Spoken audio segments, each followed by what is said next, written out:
ഒരു ഡെവിൾ കാർഡാണ് ഫസ്റ്റ് കിട്ടിയിരിക്കുന്നത്. Devil. Second card seven of cups. Third card യാത്ര പോകുന്നത്. Six of സോഡ്.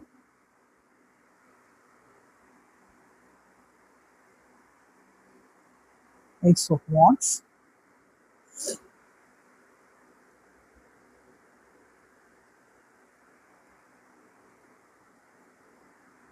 Pentacles. Seven of Pentacles. അപ്പോൾ നമുക്ക് നോക്കാം നിങ്ങളുടെ പേഴ്സണുമായിട്ട് നിങ്ങൾ ഉടൻ തന്നെ ഒരു യാത്ര പോകാൻ സാധ്യതയുണ്ടോ എന്നുള്ളത് നോക്കാം. നമുക്ക് ഫസ്റ്റ് വന്നത് ഡെവിൾ കാർഡാണ്. സെക്കൻഡ് വന്നത് കപ്സിൻ്റെ. തേർഡ് വന്നത് ഒരു യാത്ര പോകുന്ന സിക്സ് ഓഫ് സോഡും. പിന്നെ വന്നത് ഏസ് ഓഫ് സോഡും. പിന്നെ ഒരു പെൻഡിക്കിൾ, സെവൻ ഓഫ് പെൻഡിക്കിളിൻ്റെയും കാർഡാണ് വന്നിരിക്കുന്നത്. അപ്പോൾ ഈ കാർഡ്സാണ് നമ്മൾക്ക് കിട്ടിയത്. നിങ്ങൾ യാത്ര പോകാനൊക്കെ ഉള്ളൊരു ഇൻട്രസ്റ്റ് ഉണ്ട്.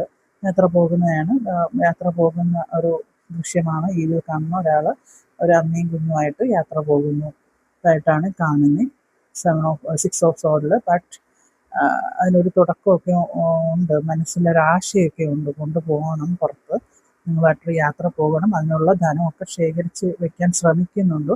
പക്ഷേ എന്തോ ഒരു ബാഡ് എനർജി അതിൽ നിന്നും നിങ്ങളുടെ പേഴ്സണെ പിന്തിരിപ്പിക്കുന്നുണ്ട്. പല പല ചോയ്സസ്, മറ്റ് ബന്ധങ്ങൾ ആയിരിക്കാം, മറ്റ് വീട്ടുകാരോ അല്ലെങ്കിൽ ഫ്രണ്ട്സോ മറ്റ് റിലേഷൻസോ അല്ലെങ്കിൽ ബിസിനസ്സിലുള്ള മറ്റു ബുദ്ധിമുട്ടുകളോ അങ്ങനെ എന്തെങ്കിലും ആയിരിക്കും. പോകണമെന്നൊക്കെ ആഗ്രഹമുണ്ട്, മനസ്സിൽ അതിൻ്റെ ആശയമുണ്ട്. പക്ഷെ ഒരു ഡബിൾ എനർജി പിന്നോട്ട് വലിക്കുന്നുണ്ട്. ക്യാഷൊക്കെ സ്വരുക്കൂട്ടി വെക്കാൻ വെക്കുന്നുണ്ട്, കാത്തിരിക്കുന്നുണ്ട്.